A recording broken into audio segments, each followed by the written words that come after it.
E estamos aqui com mais um vídeo do nosso canal Política em Debate.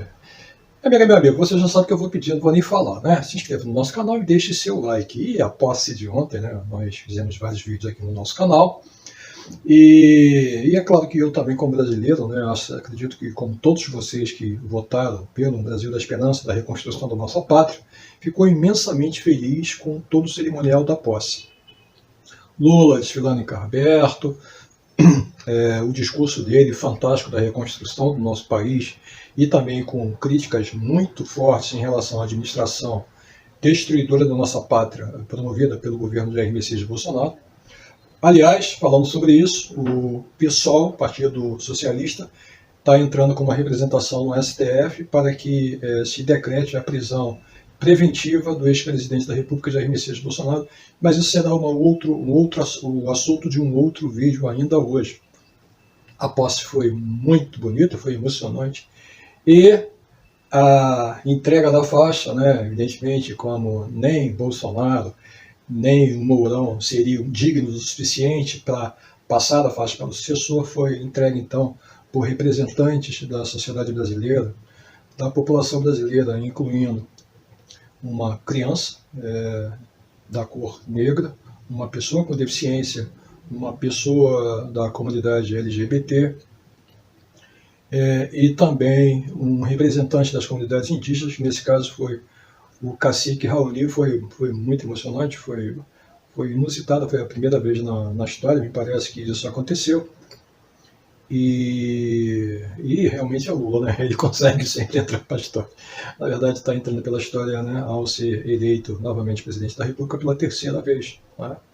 E ontem o Lula, evidentemente, como ele já tinha dito, né, assim que terminar a cerimônia, tomou posse no Congresso Nacional, já havia sido diplomado pelo Judiciário, através do STF, dias anteriores, e já começou logo com as medidas, né, que deveriam imediatamente serem tomadas, que eu elenquei, né, que eu acho que isso é bastante importante, e aqui fiz um breve resumo para vocês que eu vou pegar aqui no meu book. Medida do governo Lula no primeiro dia de janeiro de 2023, como ele disse que ia fazer, e a equipe de governança dele agora. Bom, a primeira delas é a mais óbvia, né, uma medida provisória com a nova estrutura ministerial, evidentemente, né, óbvio. A segunda medida é a medida que foi objeto de muita negociação ainda do governo Lula, da criação, então, de uma medida provisória, estabelecendo, então, os R$600 prometidos por Lula e já cumprido com esse ato, ao Bolsa Família. Então, com isso, ele cumpre já um compromisso de campanha que o Bolsonaro absolutamente ia cumprir, porque somente só tinha reservado na lei orçamentária R$405. Na verdade, a PEC do Lula, negociada dentro do governo Bolsonaro, ainda cobriu o rombo do governo Bolsonaro de mais de 20 bilhões de reais. A terceira medida foi foi prorrogada aquela PEC das bondades, PEC da desoneração dos combustíveis, né? Aliás, sobre isso eu tinha lido que o Haddad ia pedir para que isso não fosse feito. Entretanto, imagina como é que seria. A PEC do Bolsonaro foi só para tentativa de eleição dele, evidentemente, né? Isso gerou um rombo fantástico que está agora caindo no colo do atual governo, do presidente Lula. Mas, vamos ponderar uma coisa. Essa PEC tinha a data limite de 31 de janeiro de 2022. Então, ontem, já não haveriam mais as isenções fiscais. E aí os impostos federais voltariam a novamente ser cobrados, e hoje ou amanhã, quando você fosse abastecer seu carro, você já ia encontrar combustíveis mais caros, ou seja, não somente a gasolina, mas também o diesel, assim como também o gás de cozinha, tudo ia subir. Não é? Eu tinha dito aqui que eu não sou favorável à desoneração envolvendo gasolina, porque eu acho que isso, como o bolo é o mesmo, é tirar da parcela majoritária da população que é mais pobre. Nós temos no Brasil hoje mais de 100 milhões de pessoas na pobreza, e jogar isso na mão de pessoas como eu, por exemplo, que tenho carro e posso pagar uma gasolina um pouco mais cara. Mas eu também disse, tá, nos vídeos que eu publiquei aqui, que eu achava que seria muito justo e necessário que essa redução ou eliminação dos impostos da desoneração dos impostos federais não fosse cobrada em relação ao gás de cozinha, e eu acho que também em relação ao diesel também, porque isso teria um impacto bastante grande, tanto no transporte de mercadorias pelo país todo, quanto também no transporte público. Então, isso ia, no fundo, a inflação subindo, ela penaliza cada vez mais, penaliza especialmente os mais vulneráveis, então se voltaria contra essa grande parcela da população, que é mais pobre, evidentemente. Então, eu acho que então, eu sou favorável a que haja mecanismos onde você mantenha essa desoneração dos impostos federais em relação, então, ao diesel e também em relação ao gás de cozinha, evidentemente, diante dessas premissas que eu estou colocando aqui para não onerar as parcelas mais pobres da sociedade. Isso é bom para a economia? Não, eu não acho bom, de uma certa maneira, mas na atualidade, no momento que o Brasil se encontra, é extremamente necessário, diante da penúria que a população brasileira está. Tá? E é óbvio que o governo Lula, antes de fechar essa parte, não ia querer que logo no primeiro ou segundo dia fosse estampado notícias e mais notícias dizendo a inflação volta com o governo Lula. Tem esse lado político também que eu acho que é perfeitamente normal. Quem é que não faria o mesmo? Então nós temos isso.